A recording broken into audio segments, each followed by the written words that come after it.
राधे राधे, जय Hind. F block के तत्वों को पढ़ने के बाद जब पूरी आवाज सारणी हमने सेट कर ली, अब इसके बाद अगला क्वेश्चन बनता है निम्न को समझाइए। और निम्न से आप परिचित हैं सभी।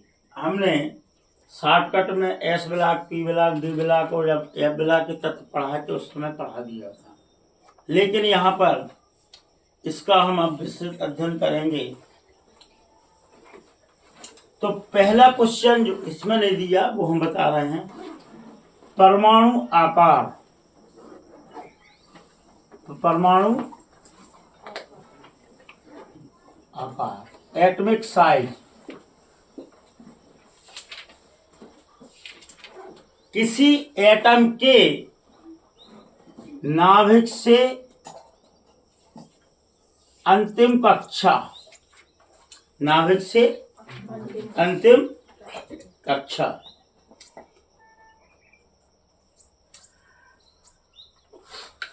की संपूर्ण दूरी, मतलब इसे जिसे हम व्यास कहते हैं डायमेंशियल, वो कहलाएगी नाभिक का साइज या आकार।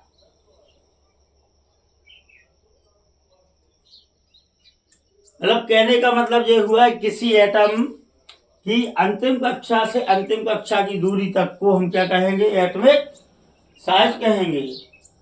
अब यही एक नया प्रश्न बनता है, परमाणु त्रिज्या।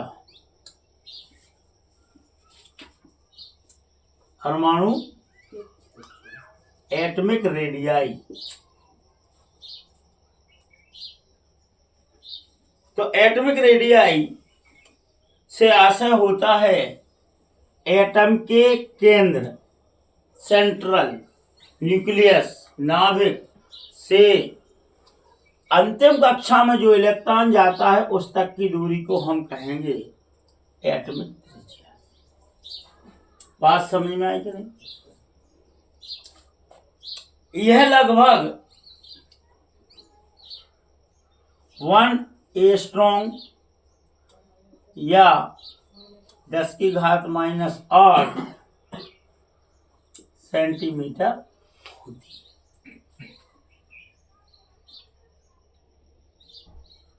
है। एटम के बारे में अपन अध्ययन कर चुके हैं कि एटम एक तख्ती के आकार का है, बीच में से उठा हुआ है, साइड में से दबा हुआ है, केंद्र में नाभिक है, और नाभिक से अंतिम कक्षा में जब इलेक्ट्रॉन जाता है तो वह उसकी अंतिम कक्षा कहलाती है, और उसी को वैलेंसी सेल भी कहते हैं। और वैलेंसी सेल में उपस्थित इलेक्ट्रॉनों को वैलेंसी इलेक्ट्रॉन कहते हैं। तो अंतिम कक्षा तक की डिस्टेंस को, दूरी को हम कहेंगे नाभिक की त्रिज्या। अब सहसंयोजी त्रिज्या, कोवेलेंट रेडियस। तो पहले तो समझो सहसंयोजी है क्या। मान लो एक हाइड्रोजन में एक इलेक्ट्रॉन है अंतिम सेल में, और उस अंतिम सेल के अनपेड इलेक्ट्रॉन को वैलेंसी इलेक्ट्रॉन। दूसरे में भी एक है अनपेड, और प्रत्येक एटम चाहता है कि हम उत्कृष्ट या नोबल गैस के समान बने। तो यह अनपेड इलेक्ट्रॉन आपस में सहसंयोजी बॉन्ड का निर्माण कर लेते हैं, और H और H2 बना देगा, Cl और Cl2 बना देगा, H और Cl HCl बना देगा। तो मतलब एटम के द्वारा मॉलिक्यूल्स का निर्माण होता है, और इनके बीच जो बॉन्डिंग बनती है साझे के इलेक्ट्रॉन की, उनको सहसंयोजी बॉन्ड या कोवेलेंट बॉन्ड कहते हैं। तो दो एटम आपस में सहसंयोजी बंध का निर्माण करके जब मॉलिक्यूल्स का निर्माण करते हैं तो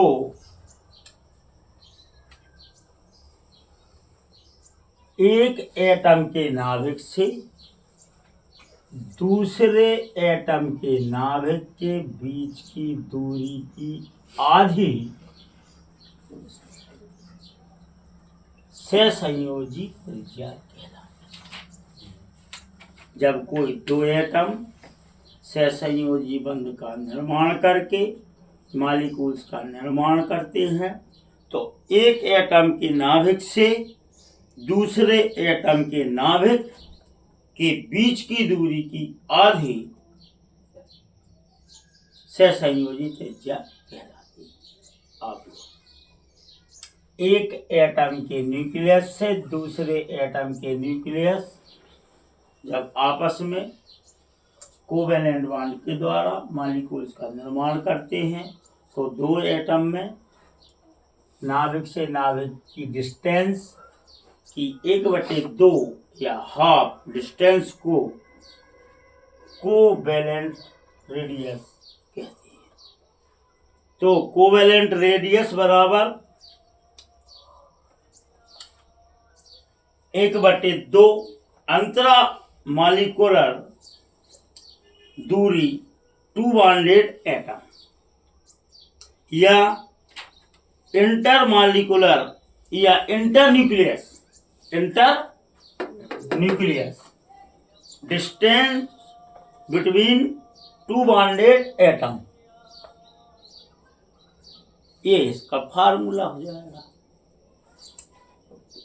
कोवेलेंट रेडियस बराबर 1/2 inter nucleus distance between the 2 molecules या सहसंयोजी त्रिज्या बराबर 1/2 अंतरा नाभिक दूरी दो एटम के बीच की या दो एटम के बीच की अंतरा नाभिक की दूरी को हाफ कर दिया जाए तो वह उसका कोवेलेंट बॉन्ड त्रिज्या कहलाती है।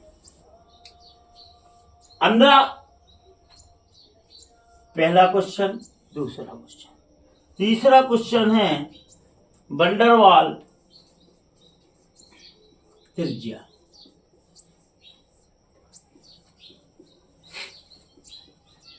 अब देखो कितना बेहतरीन सिस्टम जमा है कि एक एटम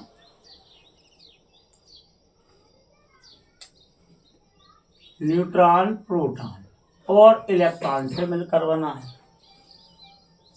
न्यूट्रॉन और प्रोटॉन नाभिक में रहते हैं, इलेक्ट्रॉन कक्षाओं में रहते हैं और कक्षाओं की अंतिम कक्षा तक की दूरी परमाणु आकार और परमाणु त्रिज्या कहलाती है।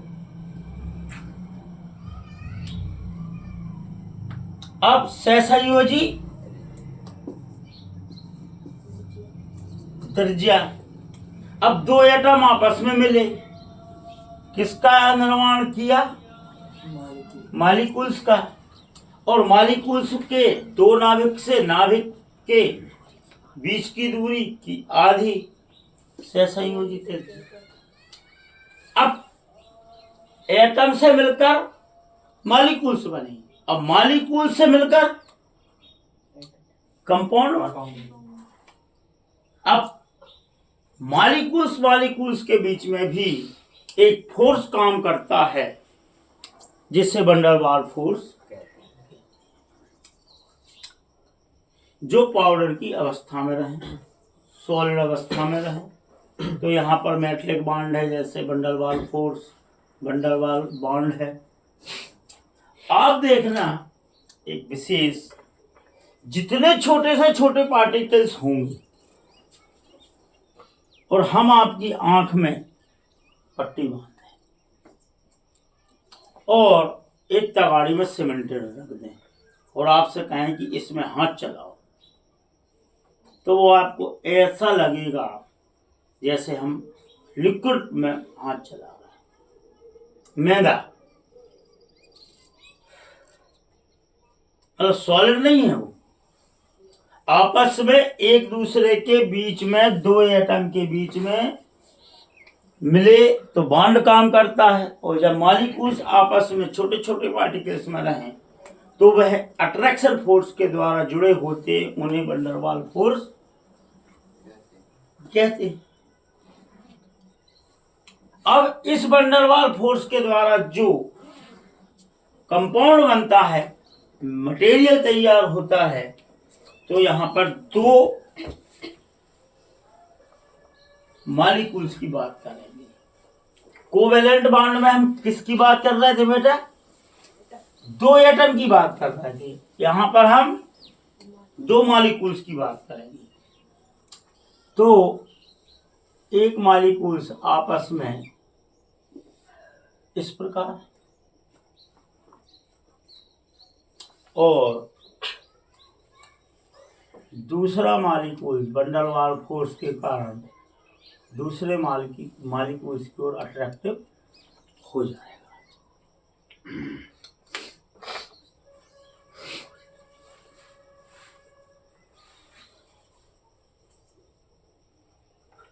अब यह जो आपस में पास पास आए हैं वो है वंडरवाल फोर्स।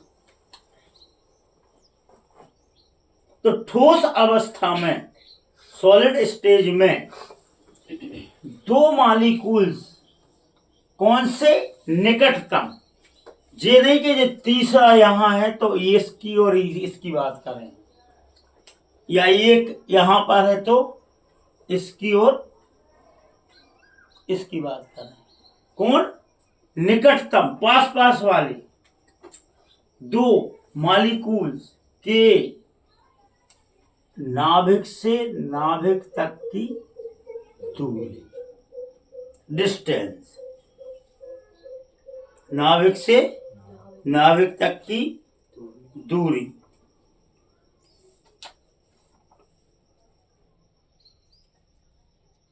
की आधी वंडर वाल रेडियस कहलाए।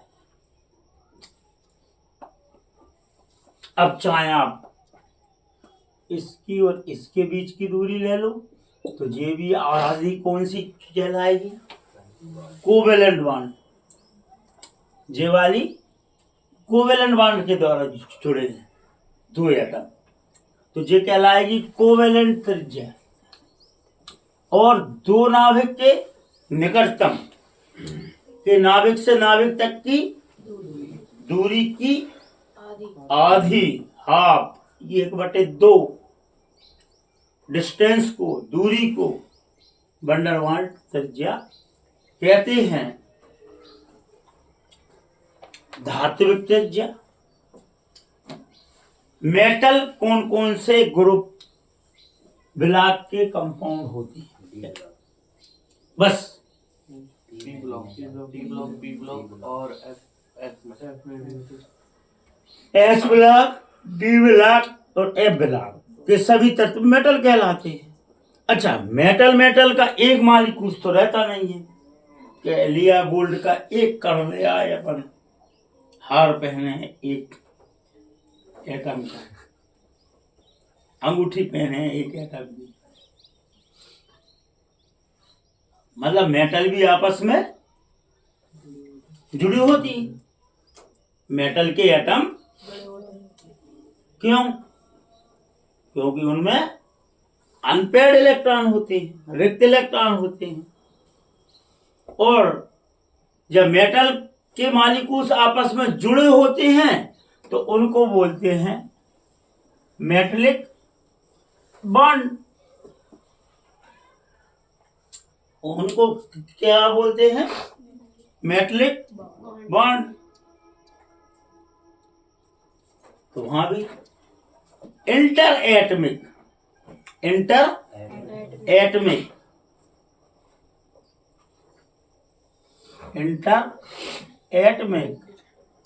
के न्यूक्लियस से न्यूक्लियस तक की डिस्टेंस की आधी मेटलिक बॉन्ड रेडियस कहलाती है।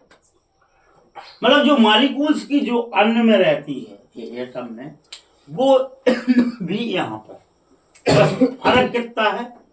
वो वहां पर कोवेलेंट बॉन्ड के द्वारा जुड़े हैं और यहाँ पर ये मेटलिक बॉन्ड के द्वारा जुड़े हैं।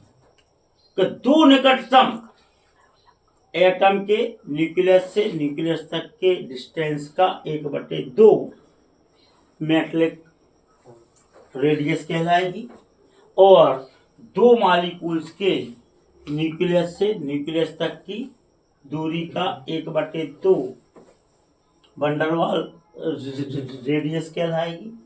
दो एटम जब कोवेलेंट बॉन्ड के द्वारा जुड़कर मॉलिक्यूल्स का निर्माण करते हैं तो उस मॉलिक्यूल्स के एटम से एटम के बीच नाभिक से नाभिक तक की दूरी का 1/2 कोवेलेंट बॉन्ड रेडियस।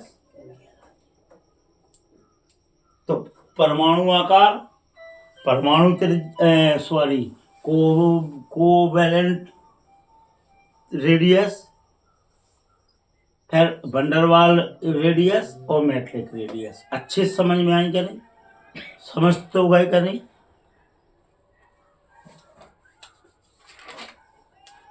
आयनिक त्रिज्या। अच्छा, सबसे पहले तो समझो आयन क्या है।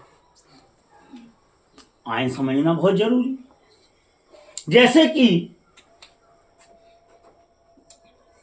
हमको मालूम है कि कोई भी एटम लें, जैसे हमने सोडियम लिया तो सोडियम में 11 तो इलेक्ट्रॉन होंगे और 11 ही प्रोटॉन, ठीक है। इसीलिए यह है न्यूट्रल है, उदासीन है। 11 माइनस 11 प्लस। क्लोरीन में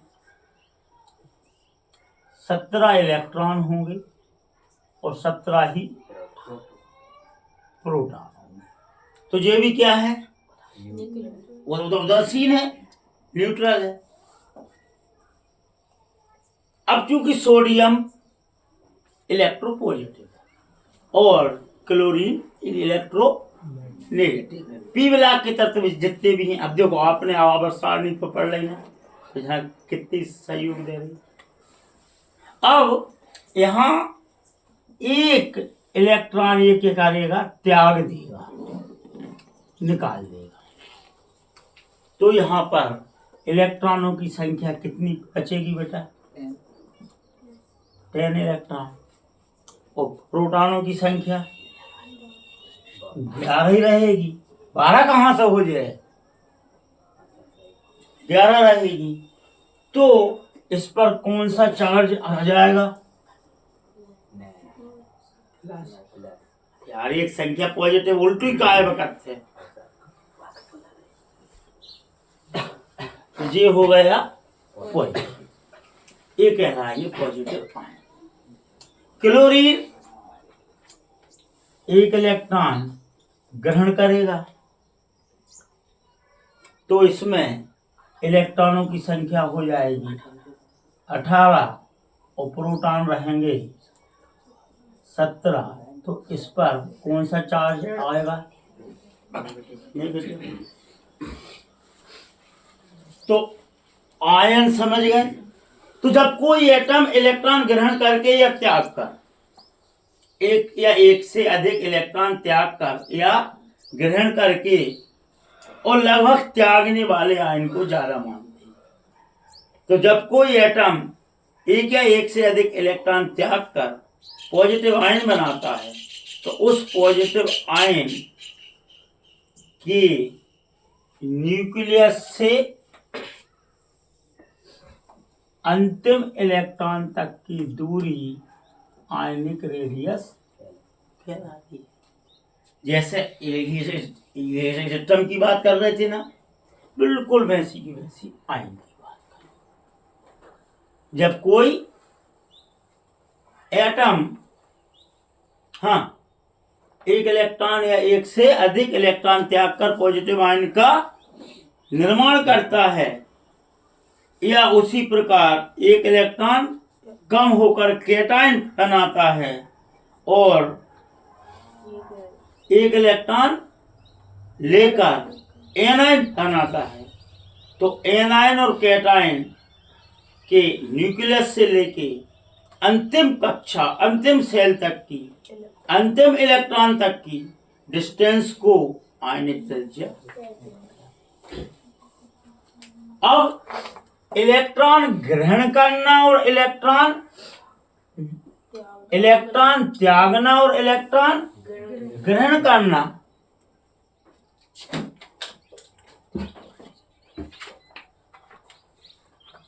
कागज चिपक जाए, कोई ना कोई मटेरियल चाहिए, फेविकॉल का मजबूत जोड़। तो स्वाभाविक है जब कोई इलेक्ट्रॉन निकालेंगे हम तो वो कहाँ जुड़ा है, नाभिक से, या कोई इलेक्ट्रॉन इसमें जोड़ेंगे तो उसे नाभिक से जुड़ना पड़ेगा, तो उससे या तो एनर्जी देनी पड़ेगी या लेनी पड़ेगी। तो हम कह सकते हैं कि किसी एटम में इलेक्ट्रॉन ग्रहण करने में या इलेक्ट्रॉन त्यागने में जो एनर्जी खर्च होती है उसे आयनन एंथैल्पी या आयनन विभव। बात समझ में आ रही कहीं? गैसीय अवस्था में गैसी काय लेना पड़े क्योंकि उसे गर्म किया जाएगा। तो किसी एटम से गैसीय अवस्था में इलेक्ट्रॉन को निकालने में जितनी एनर्जी खर्च होगी और धनायन बनेगा उसे आयनन एंथैल्पी कहते हैं। और आयनन एंथैल्पी को प्रभावित करने वाले कारक कौन कौन से? तो अब एक बात बताओ, हम केवल पॉजिटिव की बात कर रहे हैं, यहां आयनन पॉजिटिव की बात करेंगे। आयनन एंथैल्पी या आयनन विभव, कोई एटम ए है, इसमें से एक इलेक्ट्रॉन हमने निकाल दिया और यहाँ पर पॉजिटिव आयन बनेगा। तो जब पॉजिटिव आयन बनेगा जिसमें जितनी एनर्जी खर्च होगी या तो निकाली जाएगी या दी जाएगी, क्योंकि यहाँ पर पॉजिटिव और नेगेटिव एंथैल्पी होगी। उसे हम आयनन की एंथैल्पी या पोटेंशियल या विभव कहेंगे। इनको प्रभावित करने वाले कारक। अब देखो आप, एटम का साइज, अब हम आपसे दो बातें पूछ रहे हैं। एक एटम का साइज छोटा है और एक एटम का साइज बड़ा है। इसमें से इलेक्ट्रॉन निकालेंगे तो किसमें सबसे ज्यादा एनर्जी लगेगी, छोटे में या बड़े में? छोटे में लगे। क्यों लगेगी? क्योंकि ये नाभिक के पास है और नाभिक पॉजिटिव है और ये नेगेटिव। लिख दो, परमाणु का साइज जितना छोटा होगा उसकी आयनन एंथैल्पी या आयनन विभव उतना ज्यादा। दूसरा है नाभिकीय आवेश। एक एटम ए है और एक एटम बी है, इसका नाभिकीय आवेश अधिक है और इसका कम है। किसकी आयनन एंथैल्पी ज्यादा होगी? नाभिक की। अरे मेरे भाई, जिसकी नाभिक की ऊर्जा ज्यादा होगी अट्रैक्शन फोर्स उतना ज्यादा होगा, और अट्रैक्शन फोर्स उतना ज्यादा होगा तो इलेक्ट्रॉन निकालने में उतनी ज्यादा ऊर्जा लगेगी। तो छोटे मॉलिक्यूल्स की आयनन एंथैल्पी ज्यादा होगी। शील्डिंग इफेक्ट कल पढ़ाओ कि इलेक्ट्रॉन पहली कक्षा के ये एस में गया, दूसरे की में एस और पी में गया, तीसरे के एस और पी में गया, और चौथी के ही एस में गया और पी में ना जाकर कहाँ पहुंच गया? डी में। तो जी क्या कहलाता है? शील्डिंग इफेक्ट, परिरक्षण प्रभाव। तो अगर जिस तत्वों में परिरक्षण प्रभाव ज्यादा होगा उसमें आयनन एंथैल्पी ज्यादा हो जाए बेटा, कहा कि जो नाभिक के पास पहुंच जाए ना, और चूंकि अंतिम इलेक्ट्रॉन निकाला जाएगा, तो अंतिम इलेक्ट्रॉन घेरा के अंदर है, आउटर घेरा के सेल के, स्वाभाविक वहां भी पूर्ण और अपूर्ण में, मान लो एक अनपेयर्ड इलेक्ट्रॉन है और एक पेयर्ड इलेक्ट्रॉन है, कहाँ ज्यादा ऊर्जा खर्च होगी?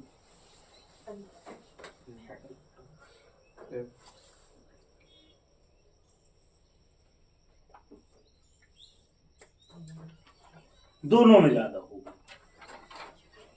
और सबसे ज्यादा पेयर्ड में। ठीक है ना? बाह्यतम कोश का विन्यास वही है। अगर बाह्यतम कोश फुल भरा है तो आयनन एंथैल्पी भी ज्यादा होगी, ज्यादा क्या होगी? शून्य होगी। तुमने देखा होगा कि 18वें ग्रुप में सभी इलेक्ट्रॉन क्या हैं? पेयर्ड। और फिर वहां डिपेंड करेगा कि एस ब्लॉक के तत्व, पी ब्लॉक के तत्व, डी ब्लॉक के तत्व कहलाएंगे पॉजिटिव, और पी ब्लॉक के कहलाएंगे नेगेटिव।